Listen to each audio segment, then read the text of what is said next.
Welcome to Community Matters for another morning, or if Dave's playing it out at some weird time of the day on his show, whatever time of the day that is. It's a pleasure to have you with me on the show. I hope it is going to be that for you. I'm sure it will be, because my guest is Laura Fraser-Crewes, who's been here before. Hi, Laura. Hello. Good to see you again. Yes, and you? And Laura is from Transforming Plymouth Together. I'll tell you what, why don't you tell everybody where you're from and what you're doing? Okay. So I'm the relatively new lead of Transforming Plymouth Together, which is a lovely little Christian charity. And what we are trying to do is equip and support the churches into sort of increasing their social action through projects. Absolutely thrilled. We've just got our new strategy, just released it. So we're all raring to go and start some new projects, which is brilliant. When you came in last, Laura, you'd been in post for about 5 minutes or something. Yes, I mean, you were very, very new in. It was like second week, I think. How's it? Has it been a bit of a whirlwind? How are you doing? So I think I can't remember the exact number, but I did a board report a couple of weeks ago, and I think I said I've had 159 meetings. I've had, I literally have done a sort of a whole tour of Plymouth, chatting to a variety of charities, community groups, churches, everybody, just asking everybody what's going on, where the gaps are, what's not going on that should be going on.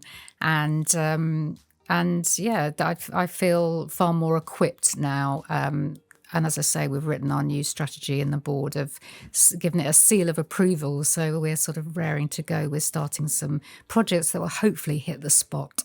That's really good. I'll tell you, that's a neat little segue, because a project that is going to hit the spot, and we're hoping, is a project around boys and men. Yes. Now, that whole conversation around men and boys and what's happening to boys in our society today, it's a really hot topic, isn't it? It is. It's everywhere. And I think there was a Netflix series recently called Adolescence, which many of your listeners may have seen, and hard hitting. And I think that sort of sums up what is happening in our society, and I think it's really scary. I watch the news every day, or listen to the news, and there's another stabbing that's happened. Another child that's lost its life, but also another child that's lost his life through committing that crime. And there's a whole generation of boys and young men that are seriously lost in society. Interestingly, I picked up or stumbled across a bit of research from the Centre of Social Justice that was released in March this year, called Lost Boys. And I'd already kind of got this working title, Lost Boys, so it felt very poignant. And I'd spent a lot of time reading it and sort of punching the air, thinking, yes, that's exactly what I believe. And actually, you've just backed it up with a load of stats. So what in particular was it in that report that was grabbing you? So loads of stuff, things like, a loss of future aspirations for boys. I think there's something like 75% of girls are school ready, whereas you can barely scrape 60% of boys being school ready. So that's a disadvantage already. In GCSEs, all the boys are half a grade below the girls. Education is failing the boys somehow, whether it's not interesting them, it's not geared for them. And again, I've always talked about having too many women teachers, not enough male role models, maybe. And then to employment, there's stats of, I think it's, so I'm just looking at my stats here, 40% of young men are not in education, employment or training, as opposed to 7% of young women. I mean, that's a huge stat, isn't it? And I think there's been a shift over the few decades with, closing of the mines, steelworks, even dockyard reductions, moving away from those traditional trades into more technologies where people have to go to university to study.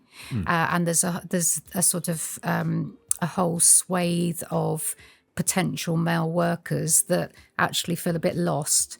And I read somewhere in that report that actually it makes them less marriageable if they're not earning enough money, which is interesting in itself. Yeah. So, Listen, I can hear almost 100 questions coming through the radio here at what we're talking about. Yeah. I think we need to address something about that. Yeah. Because your background in working with women is significant. You've got some credibility. Let's take a break. We're going to play some music just so we don't get cut off in the middle of a good conversation. We'll come back and hear more from you, Laura. And we'll be back right after this. If you just joined us, this is Community Matters. I'm talking and listening, actually, because I'm fascinated, to Laura Fraser-Crewes about the topic boys and men, lost boys, all of that. Laura, you did talk before that last track about the traditional heartland of male kind of jobs. And I can immediately hear some of my feminist friends saying, oh, no, the whole argument. But we're talking generally, aren't we? We're talking about a generalization. Yeah. And the stats and the social commentary that's coming out, kind of incontrovertible on it. Yeah, absolutely. And you know, no one's more of a feminist than I am. And that's what I wanted to bring out, because tell us about your previous jobs before TPT. Yeah, so actually, and I think I also need to go back further than that. So 16 years working for Shekinah, the homeless charity in Plymouth, and working particularly with lots of lost boys, actually, who've really lost their way and lost their homes and struggling with life. But amongst that were a proportion of women that had really fallen off the perch, and I never felt that Shekinah, that male environment, was right, because a lot of those men were predatory, because it's a survival kind of situation, really. I really felt passionately we needed some sort of women's centre to kind of just give the women space to heal. So on the back of that, I joined the charity Trevi and set up the Sunflower Women's Centre, which isn't just for homeless women, it's for any woman that feels that she needs support in whatever way. And I'm really proud of that. And I think, you know, I'll be the first one on a march, you know, anti-violence against women. Yeah. But through my work really at Trevi, I have seen that it isn't just working with the women, it's working with the boys and the men to educate them, really. And I think what's really apparent for me is that men have lost their place. And it's great. We have made huge strides in women's issues, and we will continue to do so. But alongside that, we need to not diminish the men in our lives. Yeah. And, you know, there's a whole kind of stream of different things that come off from that. You know, families lacking fathers, for example, is a huge thing. And I hate, I was talking about this earlier today, is that we talk about single women, you know, as parents, and it's almost shaming. But actually there's something happening in our society that doesn't keep those families together. Yeah. And again, statistic wise, 2.5 million children have no father figure in this country. I mean, that is shocking, isn't it? Yeah. And 76% of children in custody have no father. So, you know, it doesn't take rocket science, does it, to work that out? Yeah. And I'm not saying, you know, every single woman has to get a partner, because actually we all know that could be terrible if it's the wrong person. But it is about, the project that I'm about to launch is about good men standing in the gap. We used to have at Sunflower Women's Centre, we used to have a bit of a joke and say we only allow good men across the threshold. Brilliant. And actually there are loads of good men around. Hallelujah. Thank you. As a bloke, that's nice to hear nowadays. Good.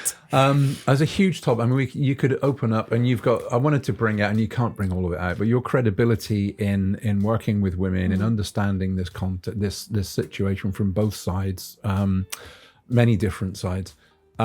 You've got tons of clout and stuff in your experience, in your bank account of knowledge. I know you have, Laura. So it's great to have you talking about this. And I think it's not insignificant that you, as a woman, are the person who's thinking of bringing together boys and men. I think, I mean, very subjectively, as a man, my experience of fathering wasn't brilliant as a child and growing up. That affected my ability to be a dad. My relationship with my boys, very different to my relationship with my girls. And sometimes you need some help to come into the conversation about fathering that's a bit more gentle than the straight in fathering thing. Now, I know we're going to get off topic with all of that, but I won't take us down that road. But it's just great that you've actually got this in your heart, and it's been in your heart for a while, from my perspective. Yeah. Tell us a little bit about what you see as being a potential way forwards for boys, men in our society, bearing in mind the problems you've outlined. Well, firstly, I really believe God has put this into my heart. And for a long time, actually, it's been sort of bubbling away. Wasn't quite sure what I needed to do about it, but now it's becoming apparent, which is really exciting. And also, I'm really excited that there are lots of different organisations across the city that are already doing bits. So it means that I can just act as a bit of a knitter. I can knit them all together and make a really spectacular project. So what we're trying to do is sort of central to this is get some good men from our church communities and put them through a sort of 2-day workshop. It's loosely called a workshop, and sort of facilitating support skills, dealing with kind of whatever baggage that person has, so that you're authentic and able to just be free to kind of work as and when, really. Just kind of working together. It's all about working together. So 2-day workshop called Raw, because it's about being authentic and in your raw state. And then working with, there's a lovely woman in Central Methodist Hall called Zoe Hayden, who is running a youth group and really wants to expand that. So working alongside her and getting these sort of lovely male mentors into those spaces and standing into the gap for them. That's really good. We'll take a break, back to hear more from Laura right after this. Laura, you've used the phrase lost boys a few times, and it's just made me think of a few things. And for those online, there I am. Trying to work cameras in the studio is beyond me. You've used the phrase lost boys a few times. It made me think a bit of the Peter Pan story and something that, there are lost boys. There are boys that are lost in our society, but those lost boys are men as well. When you think about it, those lost boys of Peter Pan, that band, they were the kids that never grew up. Yeah. And a lot of us as men, we've never, like something that Tracy White called when I was interviewing her, unfinished business inside. We don't get to grow up and become the men and the fathers and the mentors and the big brothers and the elders that we could be. You've mentioned about a 2-day workshop. Would you be touching on, because here's the thing, an unhealed man of 60 reaching out to a teenager, finding, I've got the same issues. That's quite an environment. Yeah. So I think safety is at the core of this. And again, all my experience of sort of all the personal development stuff that I've run in the past is being used to develop this. And I absolutely, Tracy, I'm a huge fan of Tracy White because we sing from the same hymn sheet. It is about dealing with your baggage. So it's a massive opportunity for, this isn't about men volunteering as such. It's about men going on a journey alongside. And I'm it's just sort of, I'm laughing really because I used to, when I taught at Shekinah, and I used to run a program called Revive, which was dealing with your stuff. And the blokes always used to look at me in sort of terror and with a horrified expression. And the women would be quite eager to get going and sort themselves out, the difference. So, but actually once they realised they were safe, it was fine. And I think, again, society is constructed that big boys don't cry and, you mustn't reveal anything and let's go to the pub and just laugh and talk about football. But actually, you have got emotions too. And I remember saying that to my own gorgeous son, who is very in touch with his emotions, actually, who, as a child, it's okay. It's okay, but you're allowed to be scared. You're allowed to cry. You're allowed to whatever. It's permission to do that. Yeah. So, and from a Christian point of view, God expects us to heal. Yeah. Yeah, it's bog standard Yeah, discipleship, it is. isn't it? For those Absolutely. of the Christian faith listening, we're just talking about taking a journey with Jesus on the inside and letting him be created in us and make us more in his image than our brokenness would let us be. Yeah. And you used a word there that I think is brilliant, permission. Yeah. Men need permission to not pose and perform. Yeah. And it's great that's in the heart of what you're doing, because they can then help the youngsters. Yeah.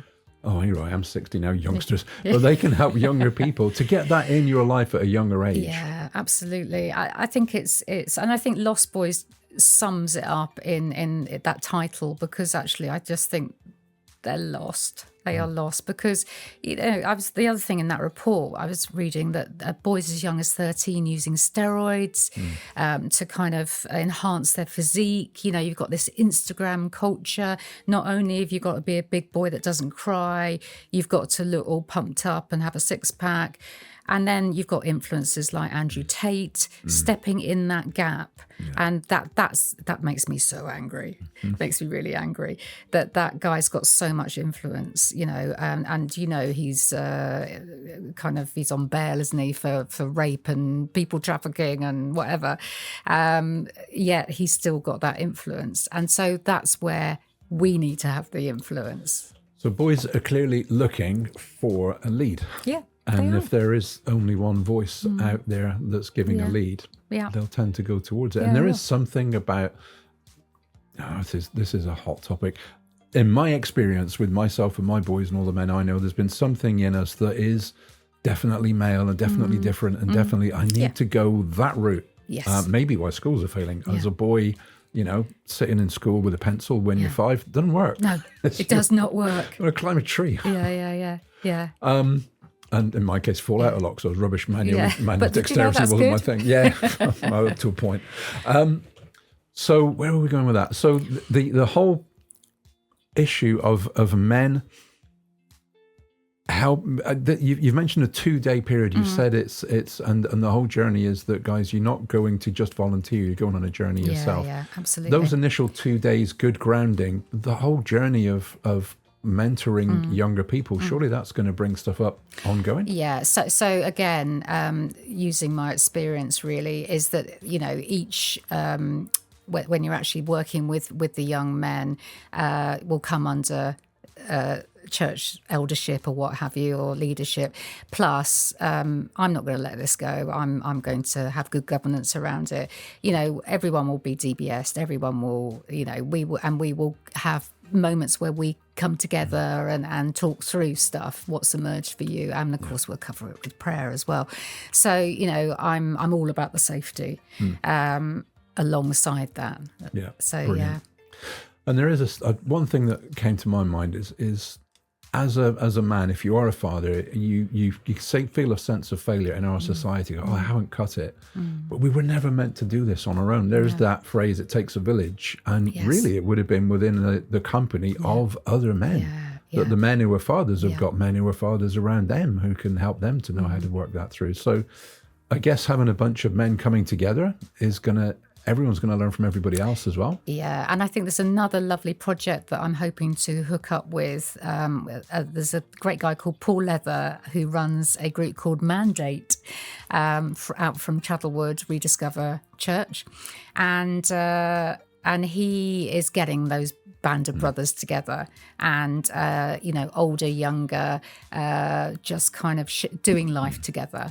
And I think that's critical to this. That is critical. We'll come back and hear more about this from you, Laura, right after this. Laura, you're talking about the 2-day workshop, mentoring younger men, really, young adults, teenagers, and the needs that we've got in society for that. There are going to be guys listening who are thinking this is starting to resonate with me. How are people going to get involved? When's it going to be? Well, so we're just in the middle of putting it together. We're a very small charity, can I just say? But I think the first workshop will be in June. So what I would suggest is that you sign up to our newsletter or go onto our Transforming Plymouth Together website. Newsletter email is hello@transformingplymouthtogether.org.uk. So yeah, just watch this space. We will be putting stuff up, but we will be putting it on social media. So if you want to follow us on Facebook or Instagram, then do, please. Okay, so check out Transforming Plymouth Together. That's going to be the easiest thing to Google or we'll to get it up otherwise internet search. Yeah. And it's going to be around June. And you said first workshop, so you're already thinking they're going to be more than... Yeah, absolutely. So alongside that, we've got 26 themed workshops running over. So we're just going to keep every fortnight. There's going to be just like a 3-hour workshop on things like gambling, money lending, modern day slavery, that sort of stuff. Now, when you say that, you're not saying that if you go to this, you've got to go every fortnight to something. No, not at all. As an organisation, have got all that activity going on. So that's happening. So there's lots of kind of pick and mix things there. And then Raw is a 2-day, specifically 2-day mentoring workshop for men only. So that they're equipping them and sifting them for the task ahead. And I think, I think it is about creating a movement, really. So if you feel it in your heart, come and put your name forward, honestly. Well, we said off air, I'm signed up because I want to be part of that. Yeah. And I know you got Tracy White there. I mean, if Tracy White's speaking at a thing, I'm going to be there. Tracy's great. Yeah. So, authentic person, an actual real human being. Yeah. Loves Jesus and is helping other people to be loved by God and live it out. Awesome. We did talk a little bit, and it's a pet of mine. Pet subject is the Gordon Dalby book, Sons of the Father. Just another stat to highlight the scale of the problem. In that book, he relates a story of a nun that worked with prisons in America. And she thought it'd be a great idea to get the prisoners in a male prison, get them some Mother's Day cards so they can write home to mum. And everybody signed up for it. Like they all signed up for it. Every bar, like a couple. Then a year later thinks, maybe we'll do the Father's Day. Get buying shed loads of Father's Day cards. Not a single take up from any of the men in the prison. Yeah. Now it speaks to the stats of an awful lot of men in prison are coming from fatherless homes. Yeah. But also the brokenness generally between men, between boys and men. Pointing to the need of what you're doing, what you're putting together. Yeah, standing in the gap. It's definitely, Yeah. I don't know why I started taking you completely off topic with that one. I'm sorry. No. I actually haven't read that book. I need to read that book. Yeah. For sure. So. And there's good work in the city. There are men reaching out to other men like Mark Frabus and others at CVM. I say Mark because I know Mark, not like Mark. There's loads of other people involved. The guys you'd mentioned at Mandate. Globally, there seems to be a shift to look, men need some help here, which is good. I mean, we do. We need some help. Yeah. For sure. And thinking again about the fact that women are part of this movement, I think absolutely key. When I was praying about this, I was thinking, come on, Lord, I'm a woman. I don't want to be that woman that's sorting out the men. I mean, how patronizing is that? But actually, I think it is very much about us working together. Yeah. I am a mother of a son. And maybe I will have grandsons at some point. I'm really invested in sort of supporting this in whatever way I can with whatever skills I've got. So it's not about me doing it, it's about me facilitating it. I think the very fact that you're present is facilitating, because I think for a lot of men, the permission word around, do you as a woman value the difference that I have as a man and what that can contribute? Absolutely. And to hear a woman say, we're used to guys saying, oh, come on, you can do something here. To hear a woman invite you into that space with all of the problems that are around violence against women and girls and all these other things, to say, no, there is a value, we value something. It's very, very empowering for a guy. That's great to hear. That's good to hear. It really is. I give you permission. Yeah. Well, it is. It's an implicit, hey, we're in this together and we recognize there's something you can contribute here. And yes, please. And to be invited into that space, because a lot of guys feel sidelined by their own lack of value. Yeah. by their own experience and by what they see in media, and by not wanting to be like some of the people you've named, who are like not good examples of what it is to be a man. No. You don't have to be Rambo, you know, then you can still be a man. Yeah, absolutely. Yeah. Laura, we'll take a break. We'll come back after this and just touch a little bit more on this topic, particularly about reinforcing how guys can get involved. And looking forward to that. So this is good. I'm enjoying this. I could talk for hours on this, but I shouldn't, because Laura's got all the details and I've just got my life. But there you go. Listen to Crossrooms. Don't forget, if you miss any of this interview and you want to check it out on our Listen Again. Crossrooms.co.uk/Plymouth. Listen Again is the tab you're looking for. You can get all of our previous interviews. Search this one up under Community Matters, and also share the video with your friends. Men need to know about this.